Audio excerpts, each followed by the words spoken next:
साईं तेरे चरणों में कोटि प्रणाम। साईं तेरे चरणों में कोटि प्रणाम। साईं तेरे चरणों में कोटि प्रणाम। साईं तेरे चरणों में कोटि प्रणाम। शरण में ले लो साईं प्रभो। शरण में ले लो साईं प्रभो। शरण में ले लो साईं प्रभो।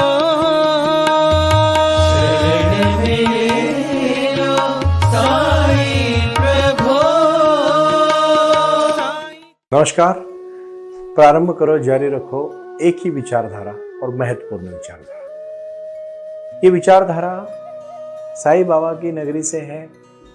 साईं बाबा ने अपने भक्तों को जो आशीर्वाद दिया, उनके जीवन में जो भी समस्या आई, ज़्यादा पुराना समय नहीं है, अंग्रेजों का समय था। देश 47 को आज़ाद हुआ, लेकिन 1918 में बाबा ने समाधि ली। शिरडी के साईं बाबा ने अपने जीवन में बहुत चैतन्य का जो एक नया दौर लाया। वो एक ऊर्जा का दौर था, वो एक शक्ति का दौर था। दीन दलित गौर गरीब लोगों के पीड़ा दूर करने का वो समय था। और सबका मालिक एक, मानवता ही धर्म है। और मैं इंसान को मानता हूँ और इंसान में ही भगवान बसता है, आत्मा बसता है। आत्मा और परमात्मा की बातें से ज़्यादा बाबा ने अपने व्यवहार से, अपने निजी कार्य से जीवन की दिशा दी। और इसी को जीवन में साक्षात्कार पाके मैं खुद एडवोकेट डॉक्टर सुनील नाना साहेब कर पे अपने जीवन को समर्पित करते हुए साईं के चरण में लीन हुआ। बाबा ने मुझे आशीर्वाद दिया, दृष्टांत दिया, और मैं लगातार पिछले 7 महीने से लगातार साईं वाणी को जब मैं कर रहा हूँ, लोगों में जा रहा हूँ, लोगों को मिल रहा हूँ, लोगों की जीवन की समस्याओं को हल करने का जो मुझे सौभाग्य मिल रहा है, और जो ज्ञान मैं आप सबके सामने नहीं बल्कि छोटी सी ज्ञान की जो ज्योत, तमसो माँ ज्योतिर्गमय, जो ज्योत जलाना चाहता हूँ, वो ज्योत एक ज्ञान की ज्योत है। कर्म योग की, ध्यान योग की, भक्ति योग की, शक्ति योग की, और सबसे महत्वपूर्ण है जीवन में अपने विचारों की योग की, विचार योग। ये नया शक्ति का दौर अब आने वाला है। विश्व में 210 के ऊपर 201 से लेकर 204 तक अभी नए नए और कुछ कंट्रीज बन रही है। जो खंड है, जो 7 प्रमुख महाद्वीप है, और इन सब विश्व के पूरे जहां धरती में जहां जहां जीव जंतु है, वहां तक साईं का जागर हो रहा है, साईं का विचार जा रहा है, साईं वाणी घूम रही है। मुझे खुशी इस बात की है कि बाबा ने जो भी जीवित मात्र को संदेश दिया, वो संदेश अपने जीवन में लक्ष्य को पाने का संदेश है। जीवन में कुछ कर गुजरने के लिए मौसम नहीं, मन चाहिए।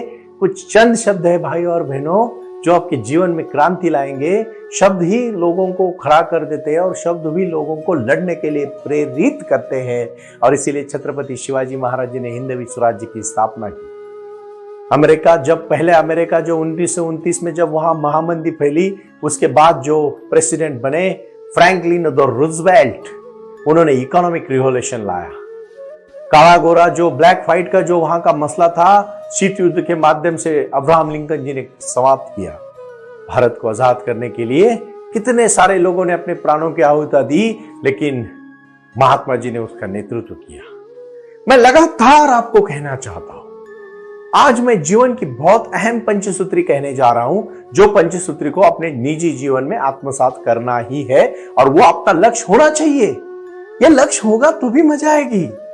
लोगों को पता नहीं चलता कि कैसे जीना है, किस तरह से जीना है, क्यों जीना है। खासकर लोग तो सिर्फ मरते नहीं, इसीलिए जीते हैं कुछ लोग।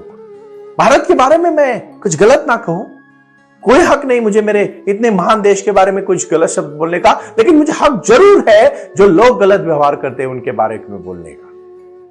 आज क्यों आप अपनी शक्ति व्यर्थ कर रहे हो? कॉलेज के बाहर जाने के बाद हुक्का पार्टी से लेकर ड्रेव पार्टी तक की जो तरुण, जो युवक युवतियां हैं, अपनी शक्ति को बर्बाद करने का जो कार्य कर रहे हैं ना, वो बहुत बुरा कार्य कर रहे हैं। क्यों जापान आगे गया? क्यों चाइना ने इतनी कम समय में तरक्की की? क्यों आज साउथ कोरिया की जो आप तरक्की देखोगे तो आप हड़बड़ा जाओगे? क्यों हमारे देश में क्यों हम नहीं कर सकते? हमने की, लेकिन हमने अभी तक उतनी नहीं की, क्योंकि महात्मा जी ने कहा था आज भी 80% भारत 70% भारत गांव में बसता है। जब गांव गांव में तरक्की होगी, जब लोगों में प्रगति होगी, उनमें उत्साह आएगा, उनके प्रेरणा आएगी, वो प्रेरणा देने का कार्य मैं साई वाणी के माध्यम से कर रहा हूं। लेकिन उसके लिए थोड़ा सजग बनना पड़ेगा। मेरे पिताजी खेती करते हैं और जब मैं उनको देखता हूं कभी शांत नहीं बैठते, कंटिन्यूअस हमेशा वो कार्य करते रहते हैं। फसल निकालेंगे, फिर से जमीन की मशागत करने लगेंगे, फिर आगे की तैयारी करेंगे। जीवन है, एक श्रृंखला मैंने देखी, उनका एक डिसिप्लिन मैंने देखा लाइफ में। मेरे ग्रैंडफादर 105 साल जिए, उनका जीवन देखा। सुबह 9 बजे वो खाना खाते थे, 9:30 बजे काम पे चले जाते थे, 4 साढ़े 4 बजे काम खत्म करके आते थे, शाम को 6 साढ़े 6 बजे खाना खाते थे, 7 साढ़े 7 8 बजे अपने थोड़ा गपशप करके 8:30 बजे सो जाते थे, सुबह 7 6 बजे उठ के अपने कार्य को शुरुआत करते थे। एक दिनचर्या बनाई थी।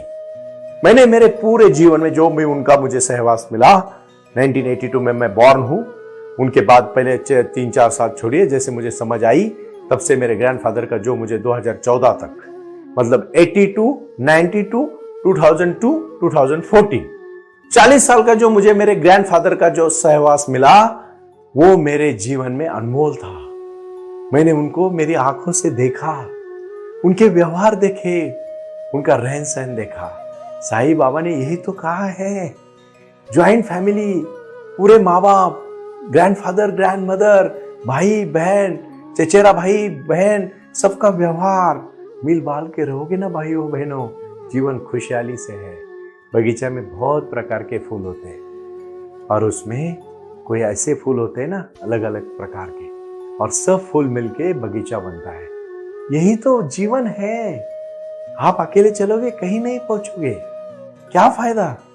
मैं आज सबको शुक्रगुजार करके एक आशीर्वाद देना चाहता हूं, और वो है सबको साथ लेके चलो, सबका विकास हमारा विकास।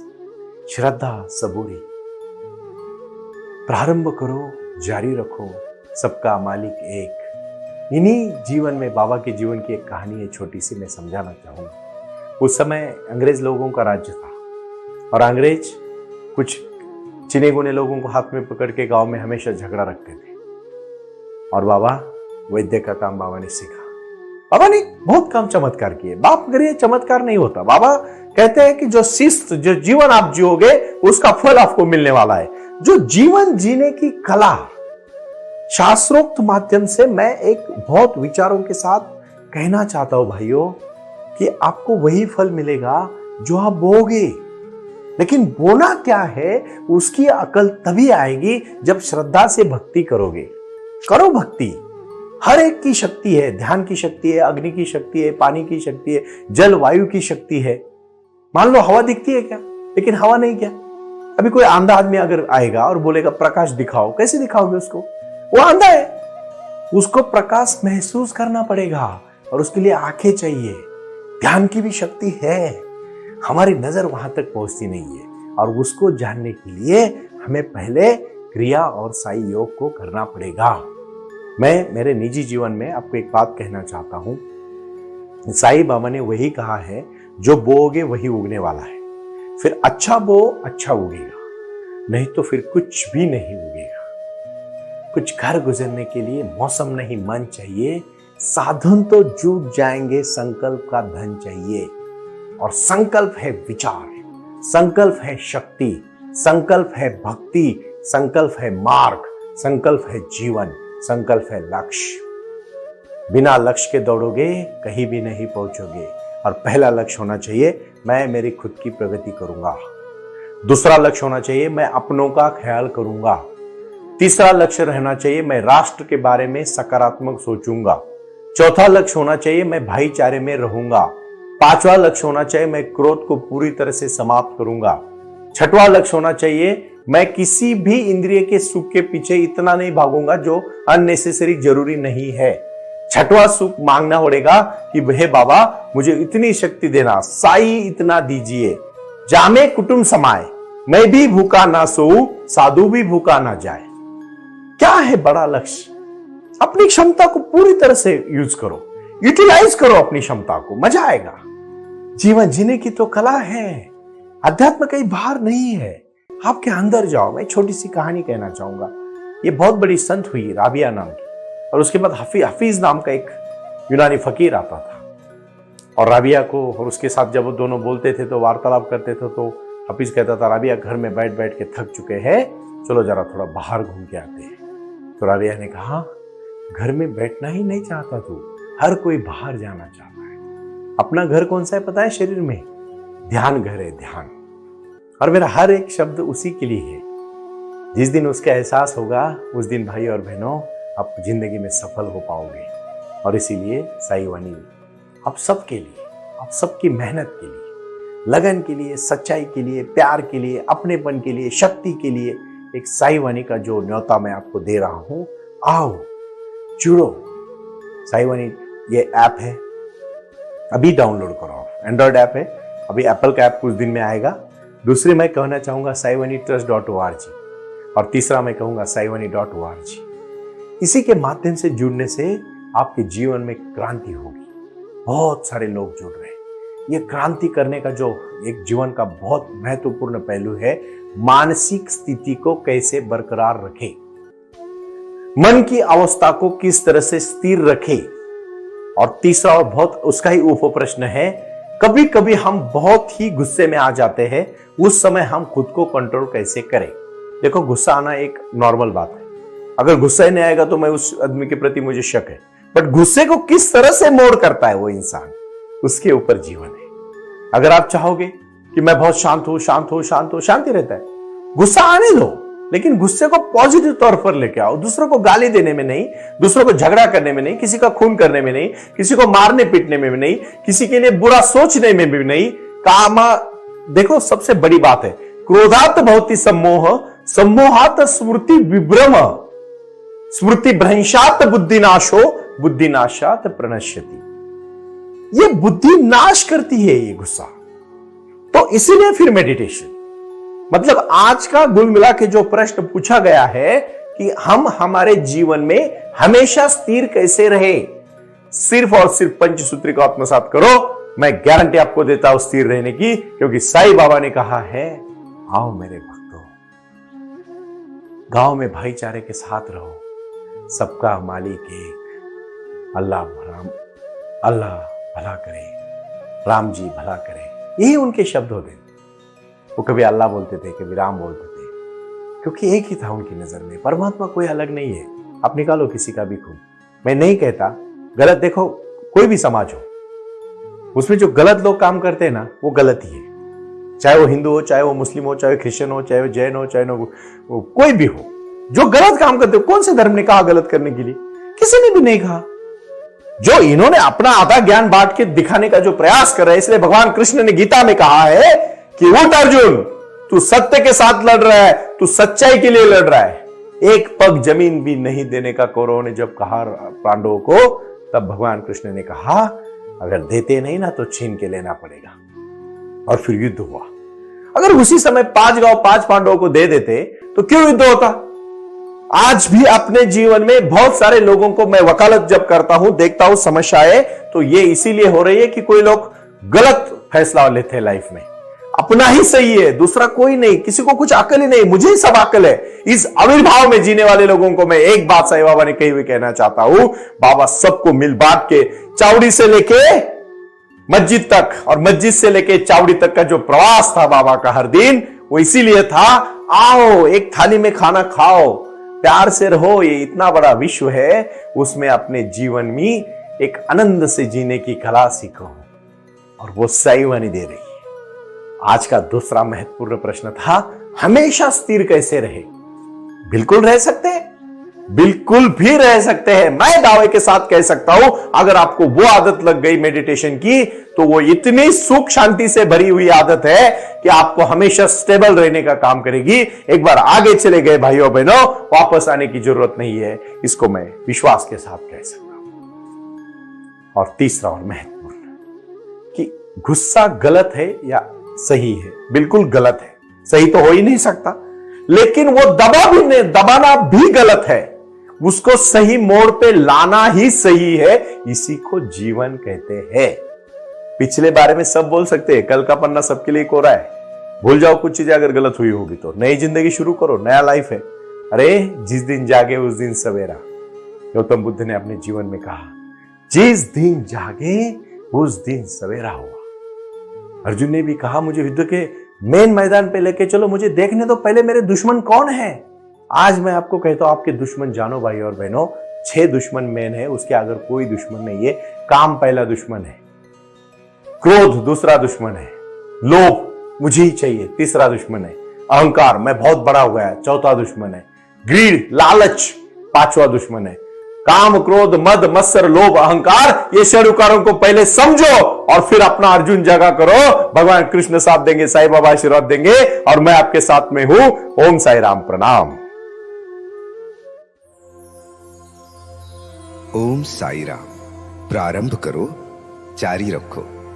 इसी विचारधारा से साई वाणी का प्रारंभ हुआ।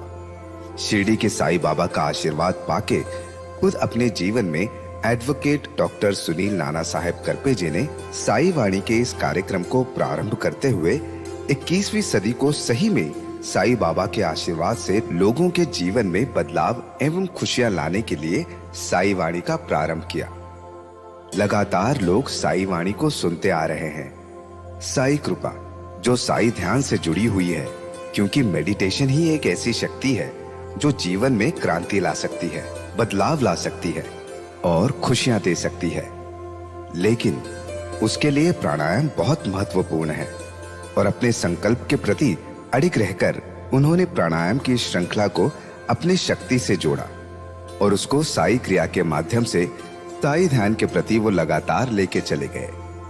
इन सब क्षेत्रों के लिए एक ऐसा परिक्षेत्र होना चाहिए जहां लोग आएं और रुके।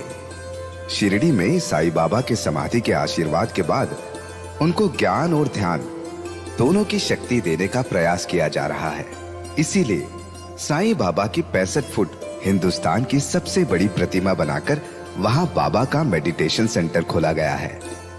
साई आंगन इस नाम से यह जाना जाता है।